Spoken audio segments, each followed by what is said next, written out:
Hello everyone. Today we will discuss ether hypothesis. Ether एक Greek word है. ये Greek के एथर वर्ड से लिया गया है. किससे लिया गया है? एथर से. ग्रीक में एथर का मतलब होता है ऐसी एयर, मतलब देवताओं की एयर, गॉड एयर. ईथर क्यों आया, इसकी क्या जरूरत पड़ी? जब Galilean transformation equation Maxwell equation को एक्सप्लेन नहीं कर पाई दोनों फ्रेम में, तब यह कहा गया, गैलीलियन ने कहा कि शायद यहां पर कोई एक एब्सोल्यूट फ्रेम है, दैट इज ईथर. तब उसने कहा कि यह मैक्सवेल इक्वेशन एक स्पेशल फ्रेम में एग्जिस्ट करती है, जिसे उसने बोला ईथर. तो जब तक माइकलसन मोरले एक्सपेरिमेंट नहीं आया, सभी का यह मानना था कि ईथर एग्जिस्ट करता है. तो there is a medium through which light is propagating is known as ether. तो क्वेश्चन आ गया, व्हाई वी नीड ईथर. हमें ईथर की जरूरत क्यों पड़ी? देखो भाई, हम वेव की बात करते हैं, हम साउंड वेव की बात करते हैं, हम वाटर वेव की बात करते हैं, हम स्ट्रिंग वेव की बात करते हैं, हम अर्थक्वेक की बात करते हैं. तो अगर हम साउंड वेव की बात करें तो साउंड को चलने के लिए क्या होती है? एक मीडियम की जरूरत होती है. अभी तो ये माइक के थ्रू तुम तक आवाज पहुंच रही है. अगर लाइव क्लास चल रही होती तो लाइव क्लास में मैं बोलता, तुम्हें सुनाई देता. तो वो क्या है? यहां पर क्या है? एयर है. एयर के थ्रू मेरी आवाज तुम तक पहुंच रही है. तो साउंड वेव को भी चलने के लिए क्या है? मीडियम की जरूरत है. वाटर वेव है, वाटर है, वाटर में आपने एक पत्थर डाला तो वेव चल रही है वाटर में, लेकिन किसके थ्रू? वाटर के थ्रू. अगर वाटर नहीं है, तालाब में आप पत्थर डालो तो कोई भी वेव जनरेट नहीं होगी. ऐसी स्ट्रिंग है, तो स्ट्रिंग बाय स्ट्रिंग है आपकी वेव को प्रोपोगेट करने के लिए. तो हर वेव को प्रोपोगेट करने के लिए क्या चाहिए? मीडियम की जरूरत होती है. A wave can not travel without a medium. अब हमने ये तो कह दिया कि every wave required a medium to propagate. तो व्हाई दे नीड मीडियम? उन्हें मीडियम की जरूरत क्यों है? वेव क्या है? Wave is the transfer of energy and momentum. Wave is the transfer of energy and momentum from one place to another place. तो energy और मोमेंटम को ट्रांसफर होने के लिए क्या चाहिए? एक मीडियम की जरूरत होती है. या फिर अगर हम दूसरी डेफिनेशन देखें वेव की, तो वो क्या कहता है? Disturbance in a medium. Disturbance in a medium. तो ये वेव, तो इसमें मीडियम क्या हुआ? देखो भी, आपकी कुछ साइकिलें खड़ी हुई हैं साइड से, आप एक साइकिल को पुश करते हो, लास्ट तक सारी साइकिलें क्या हो जाती हैं? गिर जाती हैं. आप क्या करो, आप उन साइकिलों की जो लाइन में खड़ी हुई हैं, बीच में एक परफेक्ट गैप कर दो, फिर आप पुश करो, तो आपने जहां पर गैप किया है वहां पर जाकर वो साइकिलें गिरना बंद हो जाती हैं. तो इसका मतलब क्या हुआ? कि उसके लिए भी आपको एक मीडियम की जरूरत है. डिस्टरबेंस के लिए आप क्या कर रहे हो? साइकिल में जब एक लाइन में खड़ी हुई है, अब डिस्टरबेंस पैदा कर रहे हो, तो वो wave 1 to 1, 1 to 3, 3 to 4 change होती चली जा रही है. लेकिन जब आपने बीच में मीडियम को हटा दिया, बीच में गैप कर दिया, तो वो डिस्टरबेंस एक प्लेस पर जाकर क्या हो गया? रुक गया. तो अगर वेव को कहोगे डिस्टरबेंस है, तब भी आपको मीडियम की जरूरत है. और एनर्जी और मोमेंटम को ट्रांसफर करने के लिए तो आपको मीडियम की जरूरत है ही. ठीक है. तो वेव विदाउट मीडियम ट्रेवल नहीं कर सकती. तो ऐसे ही लाइट भी क्या है हमारी? लाइट भी एक वेव है, जिसे प्रोपोगेट करने के लिए किसकी जरूरत है? मीडियम की जरूरत है. लाइट को भी चलने के लिए किसकी जरूरत है? मीडियम की जरूरत है. Light is a wave, he also required a medium for propagation, and that medium is called ether.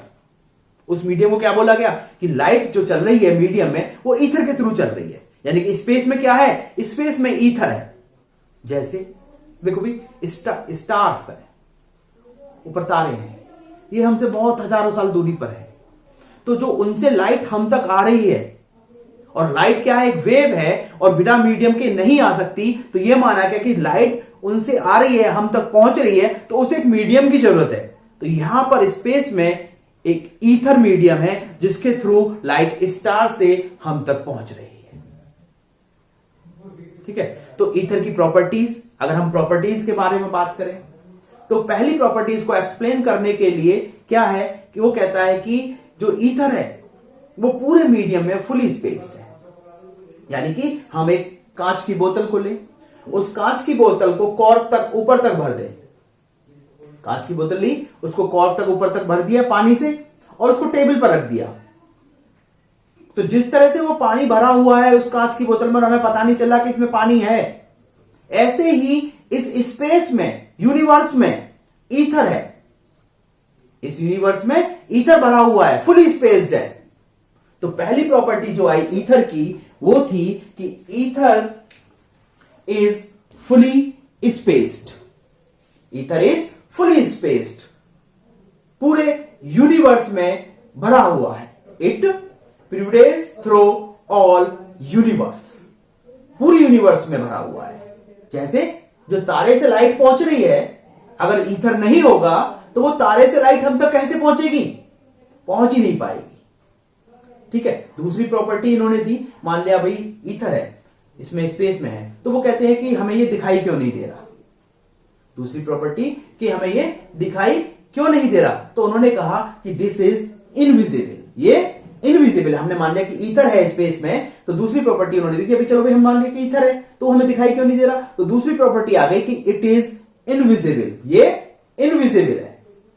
Third property उन्होंने कहा कि चलो मान लिया इनविजिबल है, लेकिन एयर जो है, एयर भी तो इनविजिबल है, लेकिन जैसे ही हम एयर के कांटेक्ट में जाते हैं तो हम उसे फील करते हैं, महसूस करते हैं। दूर जाते हैं तो फील करते हैं, महसूस करते हैं, तो हम उसे महसूस नहीं करते। क्यों नहीं करते? तो वो कहता है it is transparent. Number 3 property क्या दी? पहली property it is fully space, दूसरी प्रॉपर्टी इट इज इनविजिबल, और थर्ड प्रॉपर्टी क्या दे दी? इट इज ट्रांसपेरेंट, कि जैसे ही आप इसके कांटेक्ट में जाते हो तो आप इसको, क्योंकि ये ट्रांसपेरेंट है इसलिए आप इसको फील नहीं कर पाते। That is it is infinitely high transparent, बहुत ज्यादा ट्रांसपेरेंट है। ठीक है। गिलास भी ट्रांसपेरेंट होता है, लेकिन उसमें हम, क्वेश्चन ये आ गया, गिलास भी ट्रांसपेरेंट होता है लेकिन हम उसमें सारी की सारी चीजें नहीं देख पाते, लेकिन इसमें देख पा रहे हैं। ऐसा क्यों? ठीक है। तो बहुत सारी चीजें थी जो कहते हैं कि ईथर एग्जिस्ट नहीं करता, फिर भी साइंटिस्टों का अब भी मानना है कि कहीं ना कहीं ईथर एग्जिस्ट करता है, तो उसके लिए अब भी एक्सपेरिमेंट हो रहे हैं।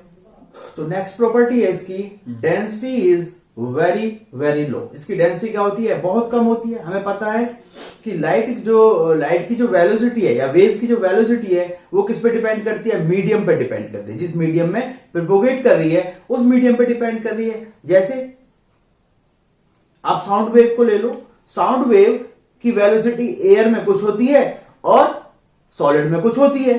तो और यहां पर आप देखोगे कि डेंसिटी कितनी होती है हमारी? Density equal to mass upon volume. Density equal to mass upon volume. और वॉल्यूम क्या है यहां पर? ये ईथर क्या है? फुली स्पेस्ड है, पूरे यूनिवर्स में भरा हुआ है, तो इसका वॉल्यूम क्या हो गया? लार्ज हो गया। तो डेंसिटी क्या हो गई इसकी? Very very low, negligible density होती है इसकी, बहुत कम डेंसिटी होती है। नेक्स्ट है इसका, नेक्स्ट प्रॉपर्टी है इसकी, इट इज हाई इलास्टिक। इसकी इलास्टिसिटी जो है बहुत ज्यादा होती है। तो इलास्टिसिटी हाई क्यों होती है? देखो भाई, आप इसके लिए मैं स्ट्रिंग वेव का एग्जांपल लेता हूं। स्ट्रिंग वेव के लिए आपने पहले रस्सी को यूज किया, रस्सी में डिफ्लेक्शन दिया तो वो एक मिनिमम डिस्टेंस तक जाती है, लेकिन इसी की जगह जो आप स्ट्रिंग यूज कर रहे हो, अगर आप स्टील की यूज करते हो और उसमें आप वाइब्रेशन देते हो तो वो एक मैक्सिमम डिस्टेंस तक जाता है। यानी कि जो डिस्टेंस है वेव की, ट्रांसफर वेव की, किस पे डिपेंड कर रही है? मीडियम पे डिपेंड कर रही है। जब हमने रस्सी ली तो वो कम डिस्टेंस तक चली, लेकिन जब हमने स्टील की स्ट्रिंग ली तो वो बहुत ज्यादा डिस्टेंस तक चली। और जो स्टार्स से हम तक लाइट आ रही है, स्टार्स हमसे काफी दूर डिस्टेंस पर हैं, तो उनसे जो लाइट का वेव है वो हम तक चलकर आ रही है, क्योंकि जो ईथर है उसकी इलास्टिसिटी क्या है? बहुत ज्यादा है। इलास्टिसिटी पे डिपेंड करता है कि वेव कितनी दूर तक जाएगी। जितनी ज्यादा इलास्टिसिटी उतनी ही वेव ज्यादा डिस्टेंस को ट्रेवल करेगी। इसलिए कहते हैं कि जो स्टार से लाइट आ रही है, क्योंकि ईथर स्पेस में भरा हुआ है, इसलिए ईथर हाई इलास्टिसिटी कंटेन करता है। क्लियर है भाई? ये इसके आपके प्रॉपर्टीज हो गई ईथर। इसमें भी ऑब्जेक्शन भी है कि भाई कोई भी मीडियम है, मैं किसी मीडियम में चलता हूं तो मेरी एनर्जी में क्या होता है? लॉस होता है। मैं किसी मीडियम में चलूंगा, मेरी एनर्जी में क्या होगा? लॉस होगा। मैं भी यहां चल रहा हूं, मैं अभी अगर मान लो पानी में चलने लगूं, मैं अगर रेगिस्तान में चलने लगूं तो मेरी वेलोसिटी में क्या आता है? चेंजेस आते हैं, मेरी एनर्जी में लॉस होता है। और अर्थ भी क्या कर रही है? अर्थ ईथर में, ये सब क्या बना हुआ है यहां पर? ईथर, अर्थ के चारों तरफ ईथर में किसी वेलोसिटी से मूव कर रही है, तो इसकी वेलोसिटी में भी क्या आना चाहिए, चेंज आना चाहिए। जब किसी मीडियम में मूव करेंगे तो हमारी एनर्जी में चेंज आएगा, वेलोसिटी में चेंज आएगा। तो अर्थ भी इस ईथर में क्या कर रही है, मूव कर रही है, तो अर्थ की वेलोसिटी में भी चेंज आना चाहिए।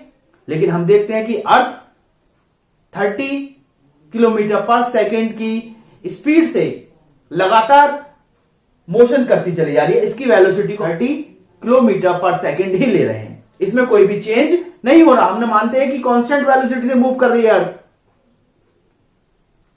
ठीक है। और अगर ईथर होता तो अर्थ का सन के चारों तरफ एक चक्कर, एक राउंड लगाना भी पॉसिबल नहीं होता। लेकिन फिर भी हम ये मानते हैं, साइंटिस्ट ये मानते रहे लगातार कि कहीं ना कहीं ईथर एग्जिस्ट करता है। उसके बाद ईथर की एग्जिस्टेंस को एक्सप्लेन करने के लिए माइकलसन मोर्ले एक्सपेरिमेंट आया, जिनका एम था कि to show the existence of hypothetical medium ether. जब ईथर एग्जिस्ट करता है, इसको परफॉर्म करने के लिए माइकलसन एंड मोर्ले ने एक एक्सपेरिमेंट परफॉर्म किया। और उनका एम क्या था कि अगर ईथर है तो अर्थ रिवॉल्व कर रही है, तो अर्थ और ईथर में कोई ना कोई रिलेशन होगी, इसको उन्हें एक्सप्लेन करना था, ठीक है। इस एक्सपेरिमेंट के लिए माइकलसन मोर्ले को क्या नोबेल प्राइज भी मिला था, ईथर को शो करने के लिए। वो फेल हो गए, ईथर को एक्सप्लेन नहीं कर पाए। तो ईथर की एग्जिस्टेंस को उन्होंने क्या किया कि ईथर एग्जिस्ट नहीं करता, उन्होंने कुछ इस तरह के रिजल्ट एक्सप्लेन किए। लेकिन आज भी ईथर एग्जिस्ट करता है, साइंटिस्टों का मानना था कि शायद उस टाइम का एक्सपेरिमेंट में कुछ कमियां थी। तो आज भी ईथर की एग्जिस्टेंस को एक्सप्लेन करने के लिए एक्सपेरिमेंट किए जा रहे हैं, ठीक है भाई। तो ये ऑल अबाउट था आपका ईथर। अगर आपको कोई डाउट है तो कमेंट जरूर करें। Thank you.